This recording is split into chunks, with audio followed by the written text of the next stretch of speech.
Welcome to the national webinar on pandemics in literature, past and present, organized by the Department of English, St. Antony's College, Peruvanthanam, in association with Don Bosco College, Golaghat, Assam.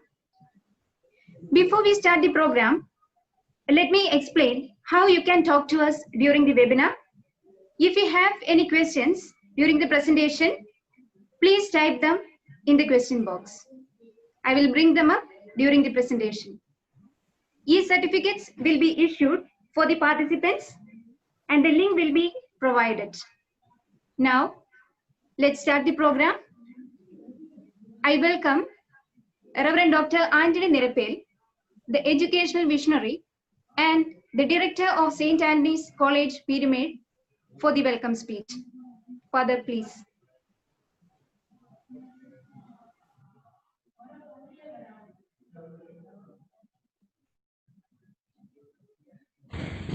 Good afternoon and welcome to the national webinar on pandemic in literature, past and present, organized by the Department of English, St. Antony's College, Peruvanthanam, in association with the Don Bosco College, Golaghat, Assam. St. Antony's College, Peruvanthanam, affiliated to the MG University, Kottayam, was established in the year 2013, which is conceived as a right step at a right time. We give weightage to the innovative thinking, creativity, and enduring values. The infrastructure and the facilities available in the campus are the best. The college has 8 UG and 1 PG program. Even in the infant stage, we could achieve a rank in the MG University examination. We are on the journey to touch the pinnacle of success. With immense pleasure, I welcome the resource person, Mr. Jason John, Assistant Professor, St. Xavier's College, Mumbai. I also extend warm welcome to Reverend Dr. Jose Paleli, Principal of Don Bosco College, Golaghat, Assam. I am so happy to welcome our Principal Professor Renji Matthew, HOD Anjali R. Nair, the conveners, the staff, the students, and all the participants in this enlightening webinar. Thank you all for taking time to attend this webinar. May God bless you all. Thank you, Father, for your greetings to all. It's a matter of pride for us that Reverend Dr. Jose Paleli, Principal, Don Bosco College, Golaghat, Assam, was with us in the last national and international webinars. We really honor you, Father, for your blessed presence. With immense pleasure, I welcome Reverend Dr. Jose Paleli for the keynote address. Father, please. Good afternoon. Respected Founder, Director, Reverend Dr. Antony Nirapel, Principal, Professor Renji Matthew, Speaker of the Day, Mr. Jason Jones, Assistant Professor, St. Xavier's College, Mumbai, faculty and staff of the organizing colleges, and esteemed participants of the webinar. I am happy to say a few words as keynote address on the topic of the day, pandemic in literature, past and present.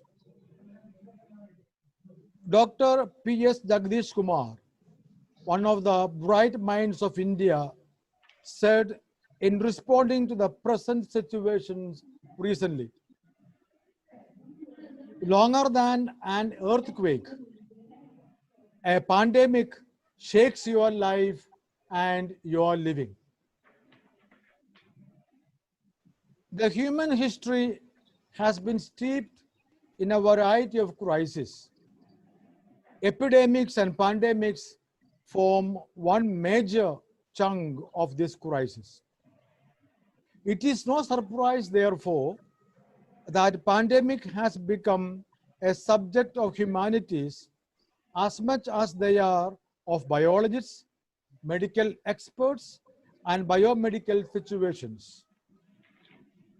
People often think that humanities and critical thinking have nothing to offer in a time of crisis. Nay, they even deny the crucial role of the humanities play in understanding the social aspects of any epidemic. Along with novelists, learned personalities, linguists, philosophers like Giorgio Agamben, Judith Butler, Noam Chomsky, Jean-Luc Nancy, and Slavoj Žižek have also been commenting on COVID-related matters, proving the fact that humanities crucially supplement the biomedical paradigm in reading disease. In this reading of disease,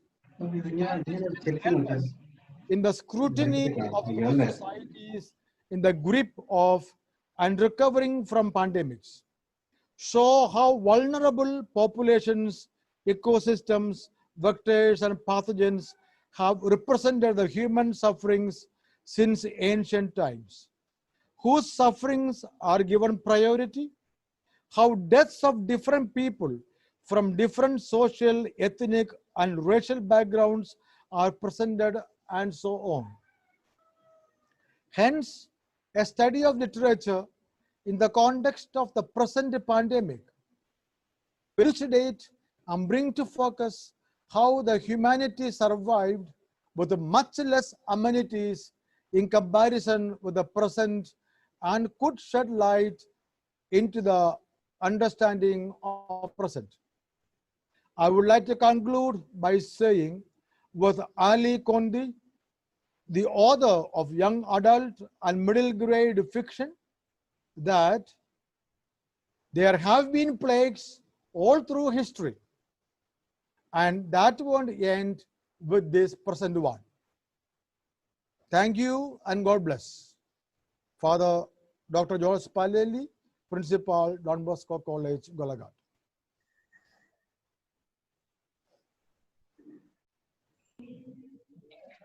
Thank you, Father, for your valuable words. Next, I would like to call upon Ms. Anjali R. Nair, Head of the Department of English, to introduce the session and to introduce our resource person, Mr. Jason Jones, Assistant Professor, St. Xavier's College, Mumbai. Good afternoon. Thank you for being here this afternoon. It's a great pleasure for me to introduce our resource person, Mr. Jason Jones, Assistant Professor, Department of Ancient Indian History, Culture and Archaeology, St. Xavier's College, Mumbai. He is doing PhD in Ancient Indian Culture and Archaeology. He is the Honorary Secretary and member of Executive Committee, Museum of Society of Mumbai, and he has several research papers and publications, such as a paper titled Mary as Depicted in Christian Window Art, presented at Indian Art History Congress, St. Xavier's College, Mumbai. Then presented a paper titled Elephants in Christianity at the International Conference on Asian Elephants in Nature and Culture, University of Kelaniya, Sri Lanka. Presented a paper titled Ornamentation Around the Symbol of Cross at the International Conference on Symbolism, Deccan College of Archaeology, Pune. His publications include One Edifice, Two Churches, the Armenian Church Meadow Street, and the Bakwasa Family History in the Bombay Explorer.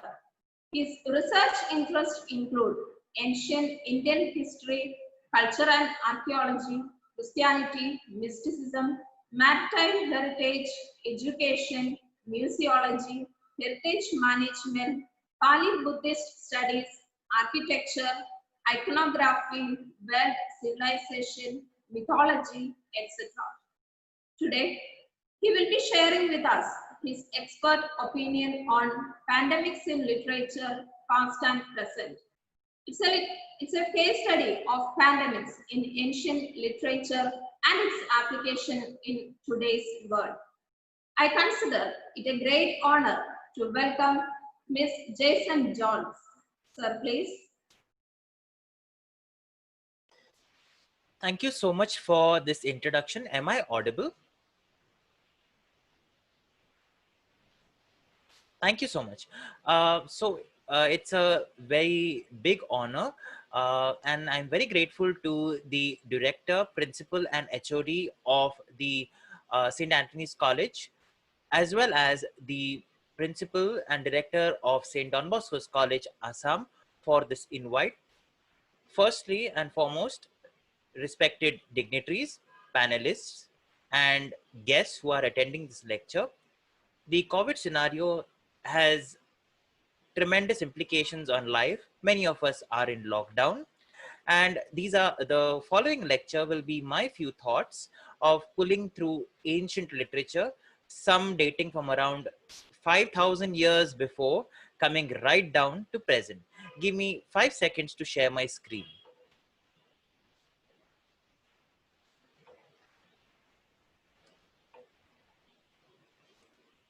So the topic for today is literature, past and present, pandemics in ancient literature and the application in today's world. The lecture sketch will be as follows. What is literature? The concept of disease in the ancient world, disease or pandemics in sources and history, a case study of few plagues in literature. Since many of y'all are mulling over the concept of the pandemic, and even St. Antony's College held a webinar just yesterday on commerce and the pandemic, it is important to note that the humanities contribute a lot and a good amount of information can be sought out through literature.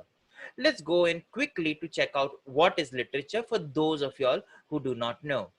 Literature is most generically a body or collection of written works. It consists of many genres and types. The oldest literature are those in cuneiform script and in ancient Mesopotamian, Sumerian, Babylonian, Akkadian, or Assyrian languages. These bodies of literature date to approximately 3000 BC, and you can see on the right side of a screen the cuneiform clay tablet which has been baked, and it has a full paragraph of literature. You can also have literature on books. You can definitely have literature on e-media, which includes invites, emails, etc., which is part of the new technology which is enabling literature to reach the masses. Now, how does literature function? Literature functions in such a way that there is some pre-existing thought process in the minds of people. It takes some time for them to put it onto a tangible media. So for example, you have a story. The story has been told from grandmother to grandson, and it goes on and on over the generations.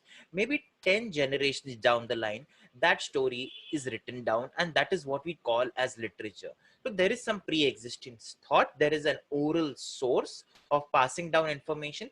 Finally, it comes down as literature, as we call it. So what is disease or illness? Now, many people have already been oriented, or almost the whole world has been oriented to the COVID epidemic, pandemic scenario. And we know that in case if someone sneezes, this is what we will do. We will literally put up a PPE kit, and we will try to literally save ourselves if this happens in the office.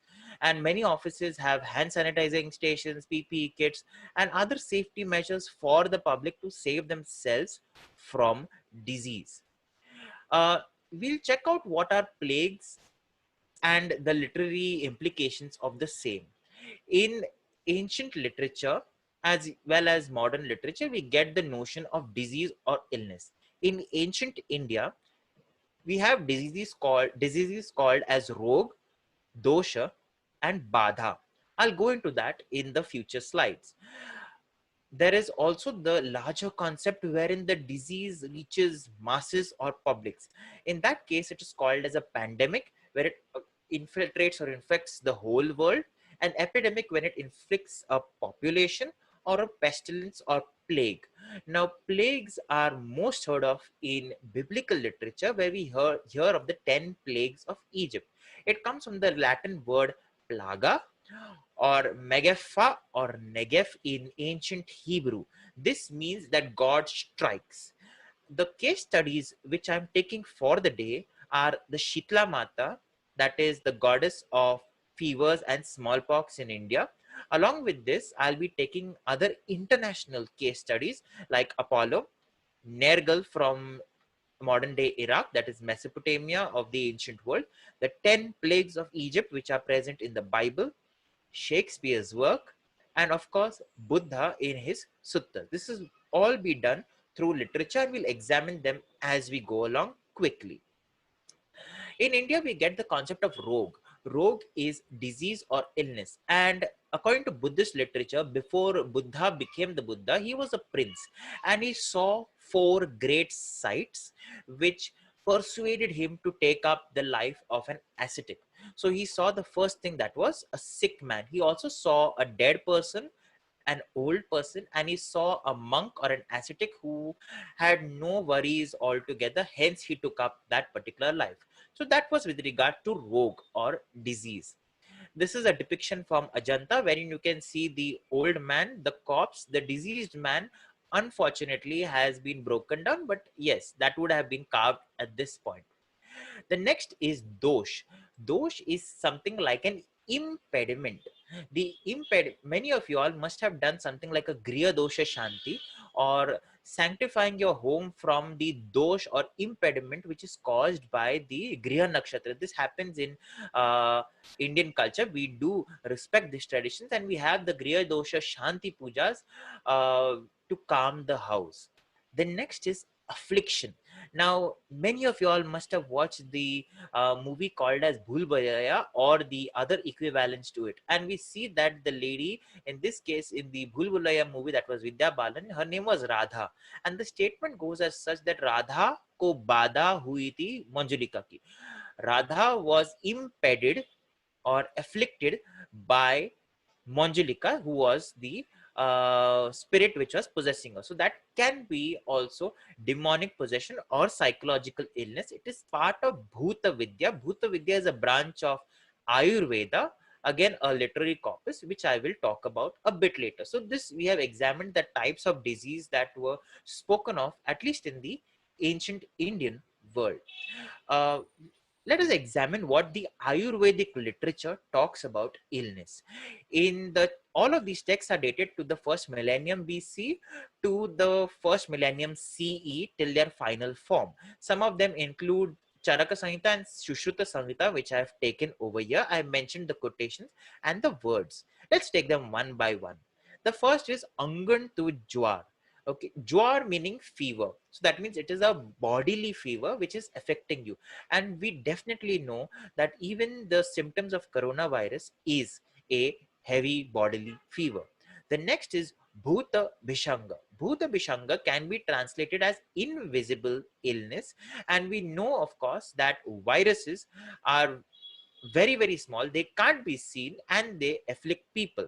It can, Bhuta Bhishanga would also translate as part of Bhuta Vidya, which includes both psychological problems, mental health issues, as well as invisible illness. It was clubbed together as one as part of Ayurveda. Later on, it got separated as we modernized our outlook. The next is Aupsargika Roga, which is contagious illness. Now, when you're talking about contagious illness, even today, we are using sanitizers, we are using disinfectant spray, we are washing our hands, covering our mouths. Why? Because disease like COVID and even the disease which existed in the ancient world, some of them were contagious, and they had to be, people had to be protected from these diseases. Hence, they were warned. The last and the most dangerous, which I am going to be talking about, is a Janapada Audvansaniya. That is the destroyer of the Janpad. Janpad basically translates as Jana is people, Pada is land. That means the people and the land together, the country. There are four main reasons how the epidemic can afflict the people: by dushita or impure air, and even the COVID scenario spreads via the, it's an airborne disease, like we know. There are diseases which spread through water, jal, kala, depends on the time, desha or region. Now there are other modes or reasons for spreading of disease which were not included at that point of time, but are included now. Going ahead, in India, usually, as well as the world, diseases are associated with deities, and we have religious literature coming together in rescue and giving a full story to the disease concept. In India, we have Dhumavanti, Shitala, Jwarasur, Mariamman, Mansa. All of these are related to some sort of illness, disease, affliction, pandemic scenario, epidemic scenario. They were prayed to, and the disease was sort of cured, but there was also some sort of science operating behind it. Let's go to the first example, the Shitla Devi. Shitla Devi directly translates as the cool goddess. Shital is cool. She is basically a form of Katyayani Devi. She rescued her children, that is Ganesh and Kartikeya, or she rescued her friends from the fever demon, that is Jwar Asur. Jwar is fever, demon is Asur. We'll take a few examples of such. Now, when you look at a depiction of the goddess, does she look like a goddess? No. She has a broom in one hand. She has a pestle which you grind your masala with. She has a winnowing fan in which you keep your rice and you purify your rice. She also has a pot in her hand, and she sits on a donkey. Let us examine how this goddess came about. In the commentary on verse 50 of Saundarya Lahari, which is a literary work dated to 6th century AD, Vandeham Shitalam Devi Rasabhyam Digambaram Marjane Kalashopitam Shurpal Alankrit Mastakam. That is praise to Shitla Devi. She is usually shown very scantily dressed. She has a pital kalash, that is a brass water pot with her kalash. She has a soup or a winnowing fan on her head, alankrit shurpalankrit mastakam, that is on her head. There is another very interesting story about Shitla Devi, which I will tell you about. In the village of Dungri, that is in Rajasthan, the oral tradition tells us like this: Shitla Devi came down as a very old lady.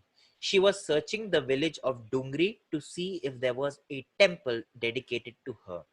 As she roamed across the street, someone threw boiling water, which was the strained water of rice, on her by accident. It fell on the goddess in the form of the old lady, and the lady went shouting and screaming through the streets, "Hi, मैं जल गई, hi, मैं मर गई." No one came to help her, but a poor kumbharan, a potter lady, took a pot of water, an earthen pot, and poured it onto her head. She cooled her down. She took the old lady into her house, gave her some of the last night's food, that is dahi and rab. She told her, "Mai, मैं आपके बाल बना देती हूँ," because in that accident, the old lady's hair had opened up. So the potter girl, the kumbharan, started combing her hair, and she realized that the old lady had a third eye behind her head. The girl got shocked and she was about to scream, but the goddess showed herself in her large form, that is this. And she told her, "Beti, main hu. Do not fear, it is me." The girl was both perplexed and pleased. Pleased because the goddess has come to our house. Perplexed because where do I make the goddess sit? This is a poor person's house. Where do I make her sit? The goddess understood. The goddess took the jhadu, that is the broom from the girl's house. She took the pot in her hand. She took the soup, that is the winnowing fan, and the pestle, and she sat on the donkey, which was outside. And that's how the legend of Shitla Devi comes to be associated with fever as well as boils. Later on, also coming to smallpox. These are the various depictions of the deity. Another depiction is present in the city of Mumbai, very close to my house at Mahim. And the Devi is definitely offered something like neem leaves. And you know that neem leaves have antibacterial properties. Uh, Water from a well is poured onto the goddess. The neem leaves and the water are taken after the puja. And if someone has smallpox or has fever or skin illness, it is applied. So you can see how science is definitely there as an undertone to religious practices. Of course, the legend of Shitla Devi has been, they have started writing it down right now. So it becomes a part of modern literature, but there is an oral tradition dating back to around 500 to around 800 years before. This is visuals of the temple, the Shitla Devi temple at Mahim. Going to the next deity, I'm talking about Nergal. Nergal is a Mesopotamian deity of war, death, and destruction, calamity. Uh, According to Assyriologists, he is a benefactor of men who hears prayers, restores the dead to life, protects agriculture, flocks, etc. The dating of this via the archaeological sites, etc., is 2900 to 27 BC. He is located to a site called as Kuta, Iraq. That was where his main shrine was. He syncretized with another deity, which we will not be going into right now. But I'll show you something very interesting. This is a 3000 BC work, literary work on a clay tablet. These are multiple shots: back, front, side, top, and bottom. And what does this particular tablet conveys? It conveys a story called as the Wrath of Ira or Nergal. Now, as this pandemic scenario is, everyone is usually sitting at home and we're feeling lethargic. Same way, Nergal as the deity was feeling lethargic. His weapons, 7 weapons personified as people. Literature has this very good task. It personifies objects. The same way his weapons are personified, and they tell him, why are you sitting so lazy? Go do something interesting. So what he does is, he says, I will attack the ancient city of Babylon. And Babylon is mentioned even in biblical literature. So we know from various sources and through archaeological sources that literature has been proved that there is a site called as Babylon, and the area and the culture of Babylon as well. So what he does is, he goes to the area of Babylon. Babylon is ruled by the deity called as Marduk. He tells Marduk, please take a break, take a vacation, go somewhere, make yourself new clothes. I will take care of Babylon. And what does Nergal do to Babylon? With his 7 weapons, he attacks Babylon with a plague or diseases. So you can see this particular deity is striking the area or city of Babylon with diseases. Most probably at around 27 to 2900 BC, there could have been a plague on the entire city of Babylon. And maybe this sort of literature was a way in which the people were trying to explain how the disease was caused. After he finished this, the deity Nergal went back home as usual. So what do people in Babylon do after this particular story was narrated? They start making these tablets that you can see on the right hand side of your screen. These particular tablets are with the poem, that is the Era epic or the Nergal epic, and they put it as the foundation of buildings, telling Nergal, the deity, that okay, we know that you are a very strong deity. Please do not attack our city with diseases or pandemics. Going ahead, I'm going to a very, very interesting classical literature that we know as the Iliad. Most of y'all must have watched the movie Troy, and a good deal of y'all must have also heard or read the epic called as the Iliad. In that, we come to know a deity called as Apollo. Apollo is a deity of healing and diseases according to the Greek civilization. He is dated to the 8th century BC. Some of y'all may have heard of the center of Delphi. That was his main temple area. He had a son who is a doctor, which I will talk about later. The source, the literary work that I'm using, is a 1180 year BC dated work called as the Iliad. It talks about the Trojan War, the war which happened in Troy and the Trojan horse, the story, if you remember. And it is written by the author called as Homer, dated to around the 8th century BC.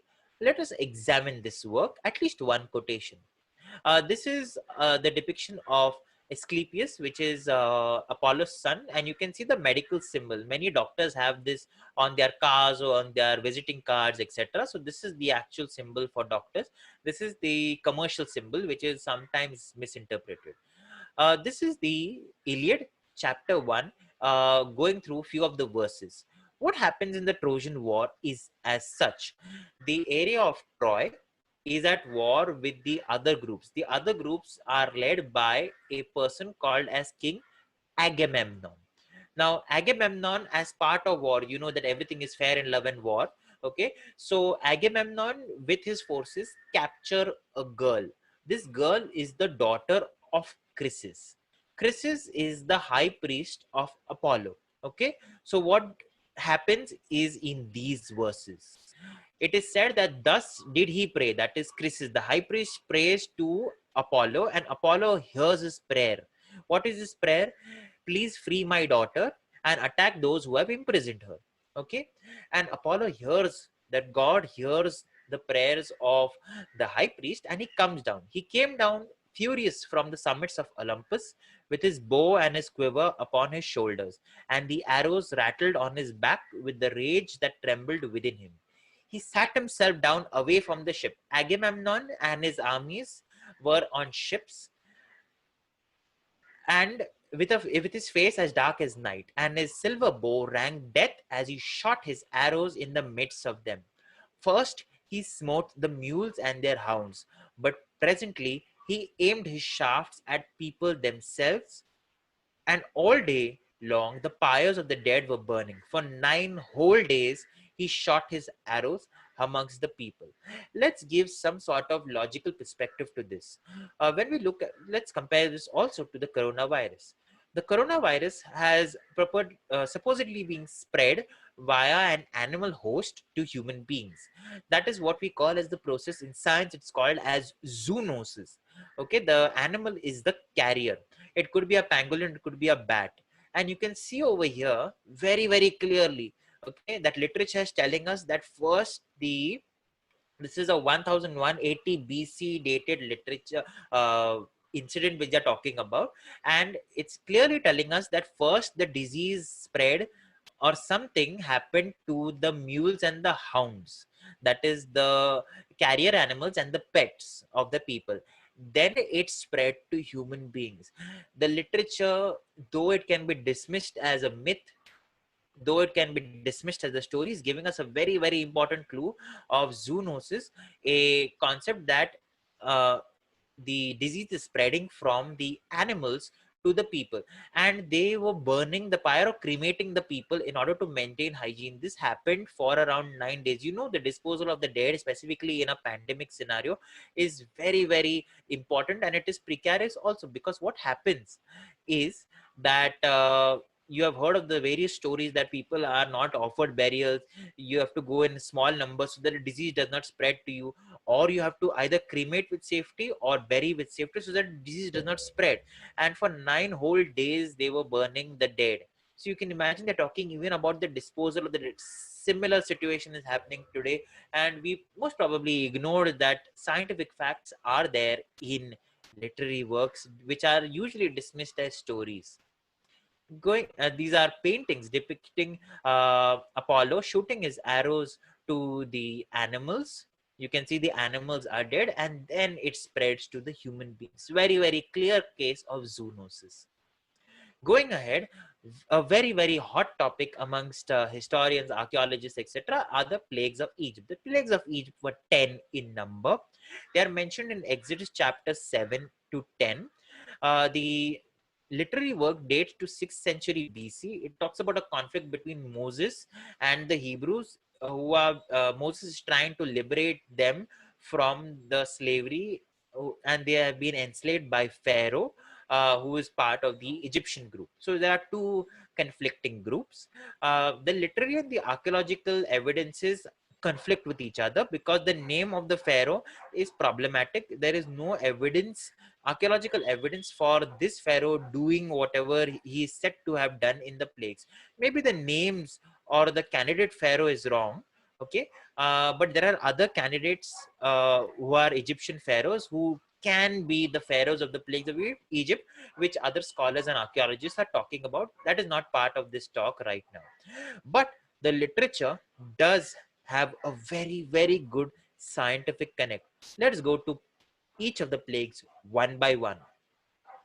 So these 10 plagues afflicted the land of Egypt. It was brought down by God through Moses and Aaron over the Egyptians. The first plague was that the Nile turns red, and you can see over here, I will strike the water of the Nile and it will be changed to blood. This is a medieval era painting of the Nile going red as blood. It seems some sort of a very fantasy concept, but I'll take you to modern day. Reports of the Yellow River in China going red. Reports of the pool in Navi Mumbai, very close to the city of Mumbai, 2 hours away, going pink in color. This is not fantasy. According to science, there can be various causes of the waters turning pink or the waters turning red. It could be due to the iron present in the water, and because of a tectonic movement, the iron comes up into the water, absorbs the oxygen, turns into iron oxide, which is red in color. It could also be caused by chemical pollution or by algal growth. All of these deplete the water of oxygen, and if the water does not have oxygen, the creatures in the water, that is the fish, die. If the because they breathe through their gills. Going to the next plague, I will plague your whole country with frogs. And you can see, if the water is devoid of oxygen, if fishes are dying in water, and the Nile and the Egyptian civilization being a river valley civilization, all the houses, etc., the settlements are near the rivers, and frogs breathe through their skin as well. Frogs are amphibious and they can leave the water. So if the water is polluted and fish are dying in the water, simultaneously the frogs and whatever can leave the water will jump out of it. The second plague. Going ahead, lice or gnats on human beings and beasts. Lice came upon men and animals. This is plague number 3. Now, obviously, the frogs, if they are out of water for a long time, they can either die or they will hide. Frogs are considered as the best friends of the farmer, frogs and snakes, because they eat insects, they eat small critters which affect the crops. Now, if frogs are out of the water, if frogs are dying, obviously you will have an explosion in insects which will start affecting animals and beasts. So this is a depiction of lice and insects on animals and humans as well. Wild animals of flies, swarms on the people. So I will send swarms of flies on you and your officials, recorded in biblical literature in the book of Exodus. And you know, if there is nothing eating all of these frogs, all of these flies and insects, they will definitely increase in populations. Now I'll just show you something which looks like in the later slide, which also looks very similar to modern day scenarios. It's very scientific, very logical as it goes across. A depiction of the spread of flies or swarms over the over man and beast. More depictions of the same. Pestilence over the livestock. Now, if the livestock, if the flies, etc., are affecting the livestock, that is the animals, they will sort of start to succumb, okay, to diseases. If there is no pure water because the Nile had turned red, if the frogs are out and they're decaying on the land, the first symptoms will be observed in the livestock. So plague on your livestock in the field, on your horses, donkeys, camels, cattle, sheep, and goat. This is happening even today when we go to see, when water bodies get polluted, it first goes to the animals, then goes to the human beings. You can see a depiction of all the animals dying in this particular watercolor. Boils. Now the disease is moving from animals to human beings. Obviously, there is some infection, there is some disease which is growing because of the animals dying, the frogs dying, the flies. the locusts, etc. And it slowly, festering boils start breaking out in men and animals through the land. Plague number 7 is thunderstorm of hail and fire. The Lord sent thunder and hail and lightning flashed to the ground. This is a common scenario. Even in rainy season, it does happen. Clouds do accumulate. The scenario is maybe talking about heavy lightning. Thunderstorms of instead of rain came down hail. Plague number, this is a depiction of the same, of the hail and the thunderstorm. Another depiction of the same. Plague number 8, I will bring locusts into your country tomorrow. An older depiction of the same, the locusts over the trees, and they eat all the vegetation, they worry everyone. This is in Madhya Pradesh. This recently happened during the time of the COVID scenario. So we know that locust storms can definitely happen, and they affect human beings, they affect crops, they affect everyone.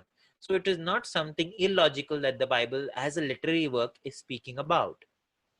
Darkness of 3 days, a total darkness of 3 days covered the land of Egypt. This is also possible in case if there was a volcanic event, a climatic event, etc. So the darkness, as you can see in the depiction. Death of the firstborn. Ultimately, at the end, plague number 10 was the most deadliest. It affects the people. It kills the firstborn child of the Egyptians. Now, who are the firstborn child? Let us answer this question. The firstborn child is the child who is born first. So in case if a disease is affecting a population, it will affect the firstborn children or the children of the household as well as the firstborn. So if you're taking at a point of time, the firstborns at any point of time, okay, usually if they are not hale and hearty, are the oldest as well by the giving of age. So even if you look at a virus like the coronavirus, it is affecting the young, it is also affecting the old or the ones with pre-existing medical condition. It does not affect those in the middle bracket of middle age, specifically because of the good immunity level and the active status of those people. So you know what they are talking about even in the plague is somewhat similar to how it is affecting people today. Obviously in this it talks about the son of Pharaoh dying.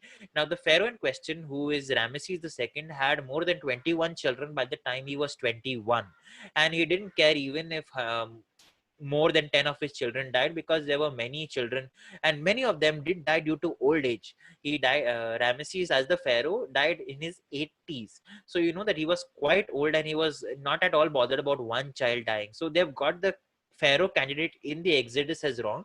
There could be some other Pharaoh, and there are archaeologists are trying to zero in on one. There are many candidates for the same. That can be discussed in another lecture. So this was with regards to the plagues of Egypt. They're spoken as biblical plagues, the hand or striking of God, very mythical, very imaginary, but I've shown you through science, through logic, that this definitely did happen, and the Israelite people notified it in this body of literature called as biblical literature in the book of Exodus. This is the last scene, that is the death of the firstborn.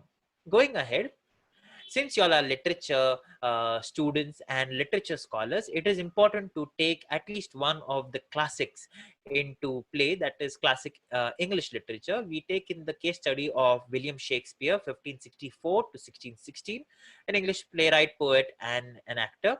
He's considered as the greatest of the English writers. And whenever we say English, we either hear the word William Shakespeare or Elizabeth.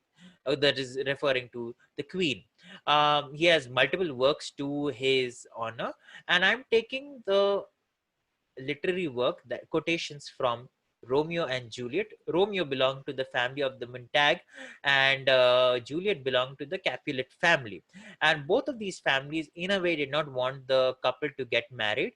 Romeo did marry Juliet, and they had the families fought with each other. Ultimately, in tragedy, Romeo and Juliet both die, and the families do unite and they solve their fight. But that was unfortunate that the couple passed away. Let us understand uh, what is the archaeology, what is the scenario in uh, England, in the area of London, when we're talking about this particular work. In 1563, 1592, 1603, and 1609, we have definite evidences of plagues in London. London is just 2.5 hours away from Shakespeare's home, approximately 1.5 hours away from his home, not very far, and so that a disease could spread even at that point of time to the area. So Shakespeare definitely knew about a plague, or as we call as the bubonic plague, which is spread via fleas, and the carrier are the mice. So we know that Shakespeare did know of plague. It was happening during his time, and most probably he incorporated that these events, the issue of plague, the issue of illness, into his literary works. This work, because literature and thought process works with contemporary scenario, we take everything together. So now when we're talking about the present scenario, like a COVID, we know that COVID will be treated as a historic landmark, and even literature will talk about COVID, something like a TB outbreak in the last few years. We know that there is a stigma attached to TB patients. We know that there's a stigma attached to AIDS patients because of the outbreaks that occurred. And even in literature, we do stigmatize them, and it is used as sometimes a derogatory slang. So let's see how William Shakespeare, in Romeo and Juliet, which is dated to approximately 1591. I am giving this proper date because in Shakespeare talks about an earthquake which occurs, say, around 11 years before. So in around 1580, there was an earthquake. And you know that if he's saying 11 years before, 1591 is the date of the writing of this particular, or conceptualization of this particular work. Let's see how Shakespeare incorporates plagues into Romeo and Juliet. A few of the scenes of the earlier printed works, 1597, of Romeo and Juliet at the balcony, older manuscripts of the same. There was a what happens is that Romeo has a good amount of friends. One of the friends, including Mercutio, and Romeo had just married Juliet at that point of time. So the second character, that is Tybalt, in short, becomes his in-law. Now Mercutio, who is a friend of Romeo, and Tybalt, who is now related to Romeo, have a fight in the open street. Romeo goes in between the fight, and what happens is Tybalt sends his sword straight under Romeo's hand, and it goes straight into the body of Mercutio. Mercutio is wounded and he dies. But before he dies, he gives a lot of statements which talk about plague. Let us examine them. So, Mercutio shouts out, I am hurt, a plague of both your houses, I am sped. Is he gone and hath nothing? So Mercutio is telling everyone that he is hurt. A plague on both your houses. A plague should come on both. He's literally cursing them or giving them a bad word. He's telling them that there should be a disease on your houses. I am sped, or I am spent because of this wound. Is Tybalt gone, and has he got no other wounds? This is what he was trying to say. In another verse, no. What happens is Romeo asks him, is the wound very deep? And Mercutio replies in such a way. He says, no, it's not so deep as a well, nor so wide as a church door. But snuff, it'll serve. As for me, no, me tomorrow, and you shall find me a grave man. I am peppered, I warrant, for this world. A plague about your houses. Zounds! A dog, a rat, a mouse, a cat, a scratch, a man to death. A braggart, a rogue, a villain that fights by the book of arithmetic. Why the devil came you between us? I was hurt under your arm. Mercutio is trying to tell Romeo, see, because you came in between us, uh, Tybalt used your hand as a disguise and the sword went straight into me. And Romeo asks Mercutio, is the wound big? Mercutio tells him, yes, it is as deep as a well.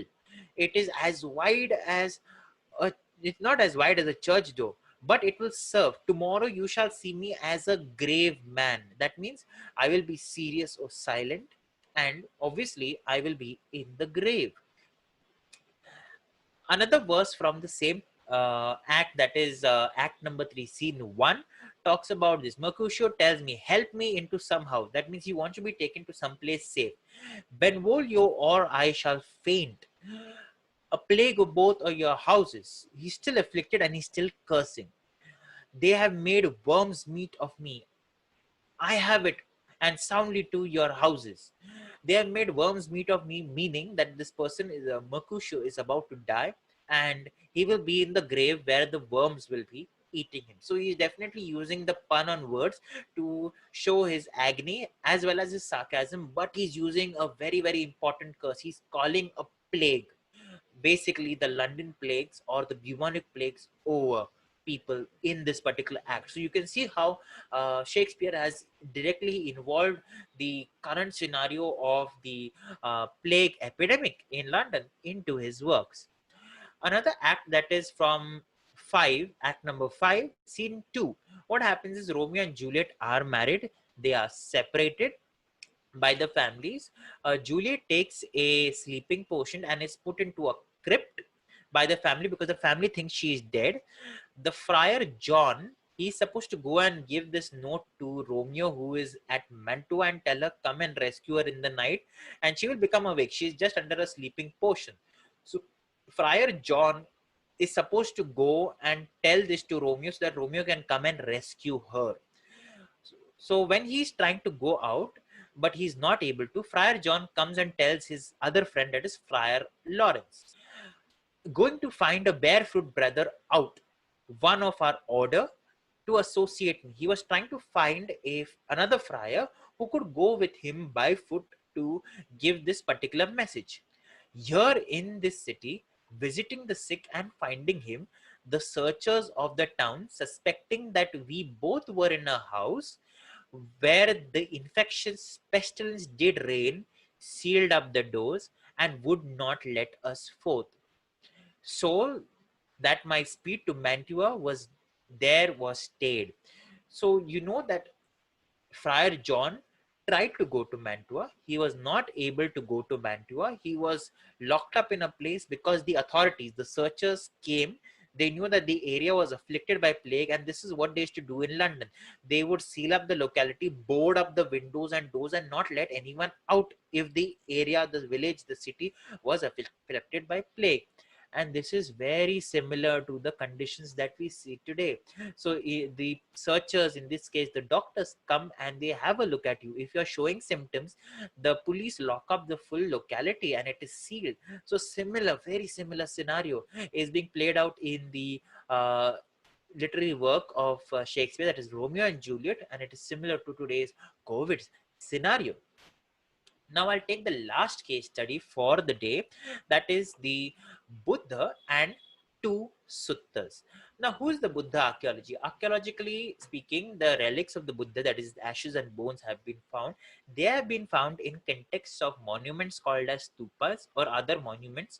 These monuments have been dated via the pottery and other remains to around 6th century BC, which probably puts us to the date as the literary evidences. I am taking two suttas for reference. One is the Ratana Sutta, the jewel discourse, which is present in the Khudak Nikaya Sutta Pitak, and the Mangala Sutta, the highest discourse or blessings, in the Khudak Nikaya Sutta Pitak. Now, both of these are in Pali, that is the language of the Buddha. It's an ancient Indian language. I'm going to use translations of the same and little bit into Pali so that you'll get the original feel in this particular lecture. Both of these literary works talk about how the Buddha, his Dhamma, and the Sangha, that is the three Ratnas, are very important, and how to live a good life. So, the Mangala Sutta is something like the Beatitudes that we have in Christianity. So let us go through each of these suttas one by one. In the Ratana Sutta, Evami Suttang Ekang Samayang Bhagava Rajagriha Virati. The Buddha was at one point of time staying at Rajgriha. Rajgriha is in modern day Bihar. So when he heard over there that Vaishali Nagari, okay, the city of Vaishali was inflicted by a pestilence. Because of the pestilence, people started dying, and specifically the poor people started dying. And as the people died, okay, there was the city started getting empty. The city, which was once booming with population, started becoming reduced to nothing. The Buddha, then taking pity on the city of Vaishali, moved towards the city of Vaishali to hear the cries of the people. When he reached the boundaries of Vaishali, it rained. As it rained, all the dead corpses and the wastes which accumulated in the city of Vaishali were washed away. Something like a sanitization drive of the city. Over there, the Buddha sat at the boundaries and delivered the Ratana Sutta, that is the Sutta of highest blessings of the Buddha, the Dhamma, and the Sangha.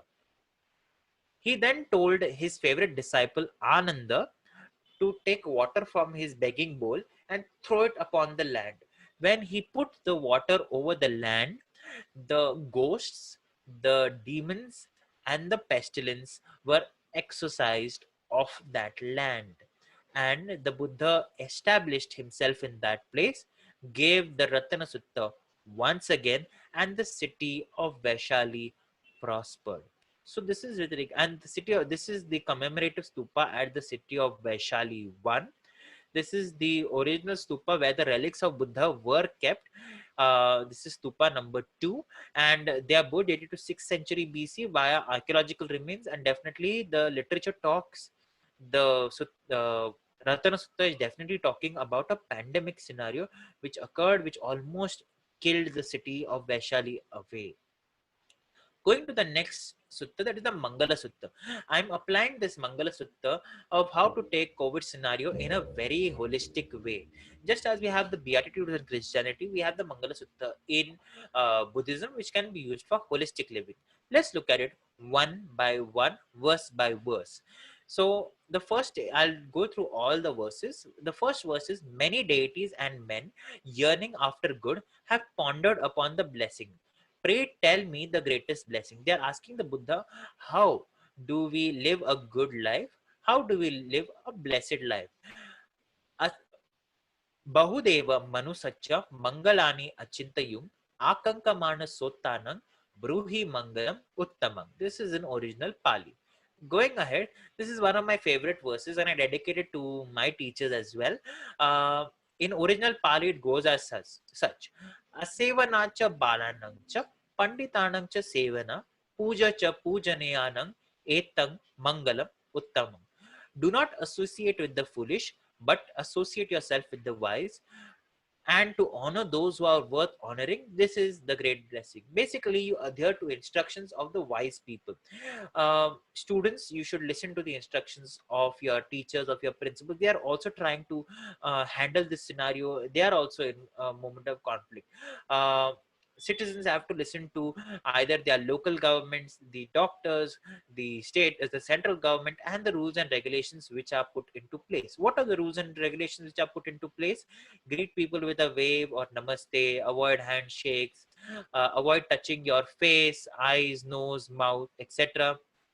Avoid public gatherings, maintain at least 1 meter distance between yourself who is coughing or sneezing, wear a mask. So all of these instructions are put into place in order to avoid yourself from catching this particular deadly virus. This is how I interpret the first verse. In Buddhism, you also have the blue Buddha, Vaishacya Guru, that is the medicinal Buddha. Is very popular in the area of the northeast Tibet as well as Himachal, and is known as Vaishacya Guru or medicinal Buddha, the blue Buddha. One depiction is in Mumbai at the Kanheri cave complex. I'll go ahead. Another verse is, to reside in a suitable locality, to have done meritorious actions in the past, and to set oneself in the right course, This is the greatest blessing. I'm applying it to the issue of quarantine. If you know that you have got some certain symptoms, you have to isolate yourself in a suitable locality and help not only yourself but as well as others. This is how you can use it in the current scenario. Now, many of us are in lockdown, many of us are at home. How do we manage our affairs? To have much learning, to be skillful in handicraft, well trained in discipline, and to be good of speech. This is the greatest blessing. Now, because we have a little bit amount of free time with us, how do we use it? We can use it in such a way. We can try to learn something, or a hobby, or a discipline. Something like cooking, it takes discipline, it takes time. Something like yoga, it takes discipline, it takes time. Something like planting trees, it takes discipline, it takes time. But you have to try to be safe as well. Something which can be done in the indoor or outdoor with protection. Going ahead, support your mother and father to cherish wife and children and to be engaged in peaceful occupation. This is the greatest blessing, as Buddha had said. Now, how can you apply to today's scenario? We know that the elders and the children, as well as people with pre-existing medical conditions, are more prone to the virus. So we have to try to support the elders and our family so that the virus does not take them into its grip. Going ahead, to be generous in giving, to be righteous in conduct, to help one's relative, to be blameless in action. This is the greatest blessing. Basically talking about charity or dhanam. Okay. Now, we do not have to be the scenario of the upper left corner. We can try to be the other three pictures, wherein we can support in secular organizations like NGOs. We can support via religious organizations, like you can see the nuns giving food, and many religious institutions are duly doing good feeding of animals. So not only human beings but also other creatures have to be supported. To loathe more evil and abstain from it, to refrain from intoxicants, to be steadfast in virtue. This is the greatest blessing. Now, in this scenario, there are many temptations. We can try to avoid these temptations, whether it may be alcohol, drugs, etc. And we can try to remain at home, stay safe. This is how I interpret it. To be respectful, humble, contented, and grateful, to listen to Dhamma on due occasion. This is the greatest blessing. Basically, calling for humility and conflict management. We should not be the upper left picture. We should try to be the lower right picture, because we know that the emotions are very high. We have a tendency to fight, and the pandemic is getting to us, the lockdown is getting to us, but we have to try to manage ourselves. To be patient and obedient, to associate yourself with monks, and to have religious discussion on due occasion. This is the greatest blessing. Resilience and engaging in fruitful discussion. I do not mean listening to just religious leaders. You can also attend talks, attend lectures, something like this webinar, something like the past webinars. Attend to all of these so that you can build up your knowledge, and you can participate in fruitful activities as such. A mind unruffled by the vagaries of fortune is freed from sorrow, from defilements cleansed, from fear liberated. This is the greatest blessing. We have to understand this, that this too shall pass. We need not fear. There have been pandemics in the past. There will be pandemics in the future. Unfortunately, we are going through this challenging times, and we will get through this. Self-restraint, a holy, chaste life, perceptions of noble truths, and realization of Nibbana. This is the greatest blessing. Now, many of us want to indulge in our favorite eats like pani puri. Many of us want to go for movies. Many of us want to do other activities, social activities. We can keep that for a bit later.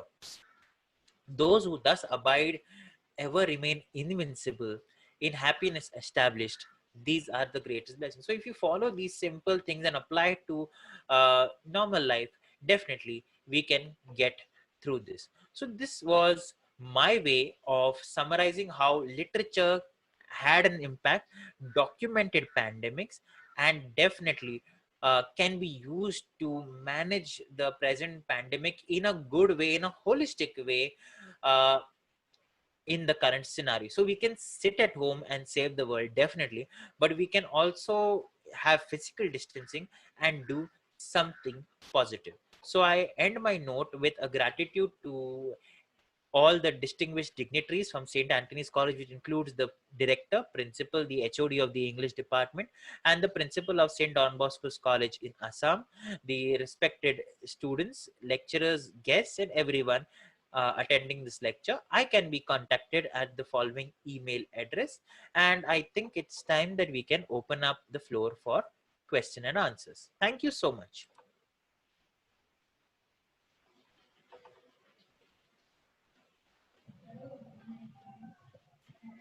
Thank you, sir, for your excellent presentation. It was really informative. And now it's time for questions. Sure. And one of the participants asked, do you think that Sylvia Browne's work, The End of Days, is a prophecy, or just a matter of coincidence? Many works talk about end of times. It may be religious works, it may be secular works. Some of the works have talked about pandemics and end of time even before Sylvia Browne. Okay, so it is most probable that yes, it could be a mere coincidence. But if we recognize the scenario, if there are governments in place who are not taking care of people, if you know that sanitation is not proper, many what you may call that authors do take it as a cue from contemporary society and put it into a literary work, and that comes out as literary genre. We can take it as a author prophesying, definitely, but we can also take it with a pinch of salt and say definitely these things can happen. Pandemics have happened in the past, can happen in the future, and is happening currently. So we can definitely mull over these scenarios. There are many works which talk about it. You can even if you go to the book of Revelation and Apocalypse, you know that there is a high amount of evidence of the destruction and the end of the world. We can take it literary, or we can take it at one step of time. Yes, people were thinking that the end of the world will come soon, or a author is talking about it as it will come in the future, etc. So literature it has a wide variety of meaning, and you can apply it to your scenario as you prefer.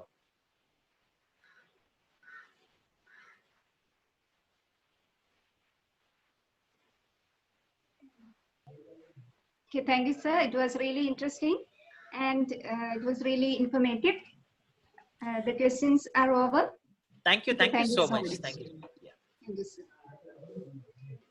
So now it's time to express words of gratitude. I request Professor Renji Matthew, Principal, St. Antony's College, Pyramid, to convey vote of thanks. Sir, please. Am I audible? Can you hear me? Yes, yes. First of all, I excuse for not having good internet connection here in our college office. I hope you are listening. Most respected Father Antony Nerepel, our director, founder of the college. Father Jose Paleri, principal of Don Bosco College, Golaghat, Assam. Professor Jason Jones of St. Xavier's College, Mumbai. My dear colleagues in the Department of English and other departments.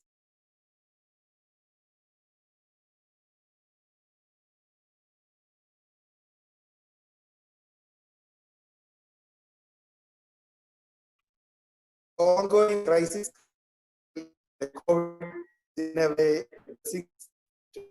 academic community.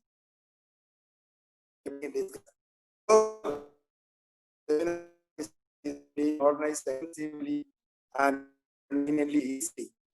And this program is in fact a continuation of the seminar directed yesterday by the Department of Health on COVID and World and the pandemic has multidimensional implications. The qualities, talents of people is artistic or literary began to be particularly through social media platforms. People are not in their own comfort zones, are in search of some means to exhibit their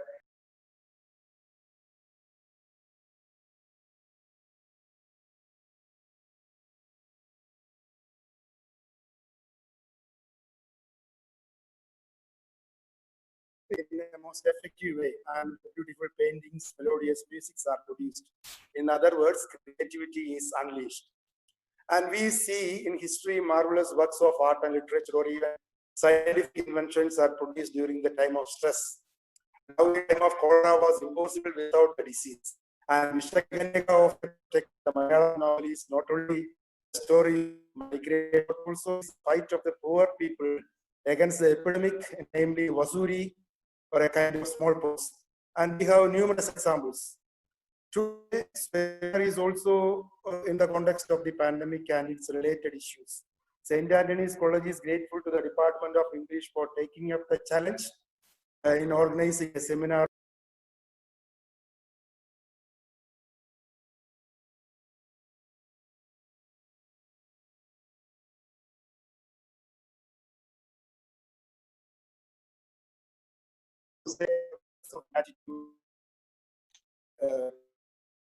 I'm speaking, this is the space of thanks.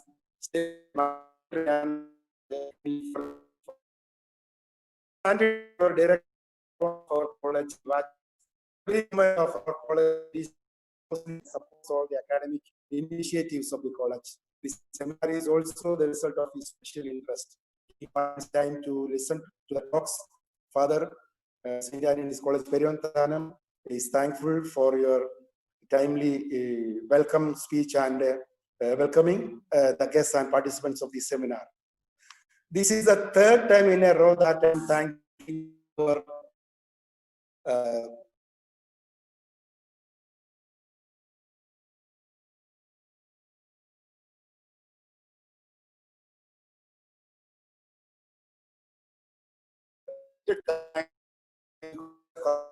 started going strong.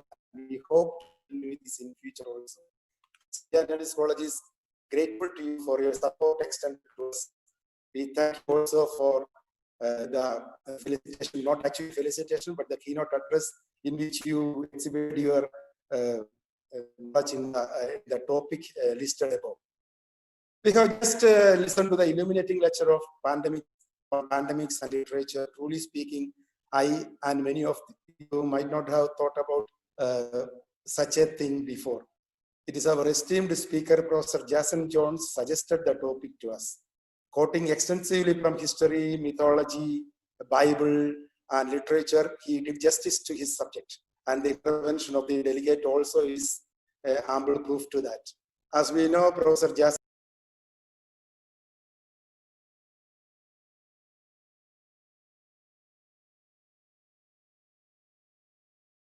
he himself is a Severian group of Severians consists of such as personalities like Shobhade, Shabana Asmi, Kavita Krishnamurti, Asim Premji, Rohindan Mistry, and the list is unending.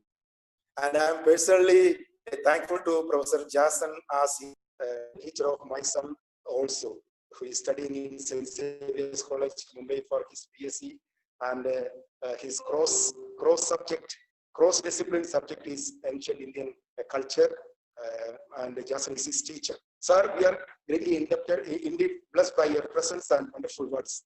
On behalf of St. Antony's College community, and also for Don Bosco College and for all participants, we extend you, sir, our sincere thanks. And the participants of this seminar are representing various institutions, and we have our own students and teachers from St. Antony's College, also teachers and students from Don Bosco College, Assam, and I think there are numerous students from your college, sir, St. Xavier's College, Mumbai, and also St. Bertman's College, Changanasheri, and St. Antony's College, Peruvanthanam, Pyramid is grateful to you all for listening patiently and intervening dynamically and making the webinar a lively one. Thank you all. The host Department of English needs no thanks because they are the hosts. Still, their effort is acknowledged. The HOD Anjali R. Nair, Vice Principal Ms. Jody Joseph, and other faculty members deserve praise. I thank you all for the initiative in enhancing the quality standards of our college and providing this opportunity. Thank you, my dear colleagues. Other departments are also seriously involved in the successful conduct of this seminar, especially Nice Joes, the head of the Department of Management Studies, Professor Anish Thomas, our administrator, Gobika Matthew, our vice principal, and the administrative staff are also behind this, sir. We thank you for your cooperation and support. Kindly forgive me if I left anybody. Once again, I thank you, especially our esteemed guest, for taking time and for serious preparation and a beautiful presentation. Thank you once again, Father Palani, for sharing your Google platform exclusively free for us. Thank you all once again. May God bless you. I can go.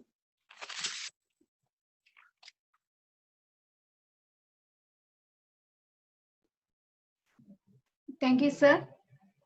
Once again, thank you all for joining us today and sparing your valuable time with us. Please fill the feedback form through the link available in the WhatsApp group for the e-certificate. Once again, thank you all.